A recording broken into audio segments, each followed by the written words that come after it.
திருப்பரங்குன்ற விவகாரத்தில் நீதிமன்றம் மூலம் உரிமை நிலைநாட்ட முயற்சிப்பது எப்படி கலவரத்தை தூண்டுவதாகும் என பாஜக மூத்த தலைவர் அண்ணாமலை கேள்வி எழுப்பியிருக்கிறார். சென்னை தியாகராய நகரில் உள்ள பாஜக தலைமை அலுவலகத்தில் அண்ணாமலை செய்தியாளர்களை சந்தித்தார். அப்போது திருப்பரங்குன்ற மலையில் உள்ள தீபத்தூணில் தீபம் ஏற்ற இஸ்லாமியர்கள் யாரும் எதிர்ப்பு தெரிவிக்கவில்லை எனவும் அறநிலையத்துறை அதிகாரிகளை தூண்டிவிட்டு திமுக அரசு வழக்கு போட்டதாகவும் அண்ணாமலை குற்றம் சாட்டினார். 2014, 2017 வெளியான நீதிமன்ற தீர்ப்பை ரகுபதி திரித்து கூறுகிறார் எனவும் அவர் கூறினார். நைட்டு கொடுத்தாங்கன்னா காலையில் 2 மணிக்கு அடிச்சாங்க. அன்னைக்கு கோர்ட் வேணும். ஏன்னா ஒரு கோவில இடின்னு கோர்ட்டு தீர்ப்பு கொடுத்ததுக்கு அப்புறம் காலையில் 2 மணிக்கு அடிச்சாங்க. ஆனா இன்னைக்கு அதே கோர்ட்டு திருப்பரங்குன்ற மலையின் மீது தீபத்தூண்ல தீபத்தை ஏத்துக்குன்னு கோர்ட் சொல்லும் பொழுது இவர்களுக்கு கோர்ட் வேண்டாம். கிட்டத்தட்ட 161 கோயில்ல பல இடத்துக்கு சோர்ஸே இல்லை, ஆர்டரே இல்லை. எந்த ஆர்டர் பேசிஸ்ல அவங்க இடிச்சாங்க? கோர்ட் ஆர்டரே இல்லை. அப்படி இருக்கும் பொழுது எத்தனை சர்ச்சை, எத்தனை மாஸ்க இல்லீகலா அவங்க இடிச்சிருக்காங்க. சிஎஸ்எஃப் அன்னைக்கு ஒருவேளை நான் போறேன்னு சொல்லியிருந்தா மாநில அரசனுடைய காவல்துறைக்கும் சிஎஸ்எஃப்க்கும் கைகலப்பு வந்து இந்திய அளவில் மிகப்பெரிய தலைகுடிவாக நம்ம மாநிலத்துக்கு ஏற்பட்டிருக்கும். அவங்க பின்னாடி போயிட்டாங்க. சரி, 144 இருக்கா, நாங்கள் மதிக்கிறோம், பின்னாடி போயிட்டாங்க, அதனால் பிரச்சனை இல்லை. ஆனால் இன்னைக்கு நீதியரசர் சொல்லியிருக்காங்க அந்த 144 ஃப்ராடு.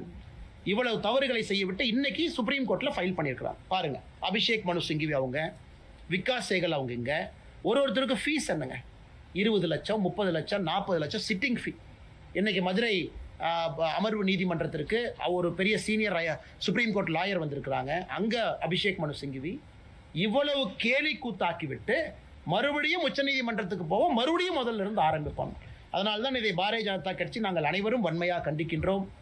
எங்களுடைய மாநில தலைவரிலிருந்து ஆரம்பித்து கட்சியினுடைய கடைக்கோடி தொண்டன் வரை திருப்பரங்குன்றத்தில் தீபத்தூணில் ஏற்றக்கூடிய தீபத்திற்காக உயிரை கொடுத்து பாரதிய ஜனதா கட்சியினுடைய மாநில தலைவரிலிருந்து தொண்டர் வரை நாங்கள் நிற்போம். அதில் எந்த மாற்று கருத்தும் இல்லை. ஒரு நீதிமன்றத்தில் சொல்லும் பொழுது முதல் கடமையாக செய்ய வேண்டிய பொறுப்பு சீஃப் மினிஸ்டருக்கு இருக்கு. அதையும் பின்பற்றல. சிஎஸ்எஃப் தமிழ்நாட்டில் அனுப்ப வேண்டிய நிலைமைக்கு தள்ளப்பட்டிருக்கிறோம்.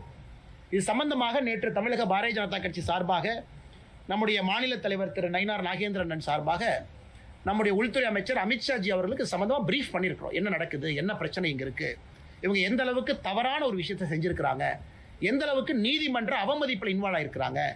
சிஎஸ்எஃப் அன்னைக்கு ஒருவேளை நான் போறேன்னு சொல்லியிருந்தா மாநில அரசனுடைய காவல்துறைக்கும் சிஎஸ்எஃப்க்கும் கைகலப்பு வந்து இந்திய அளவில் மிகப்பெரிய தலைகுடிவாக நம்ம மாநிலத்துக்கு ஏற்பட்டிருக்கும்.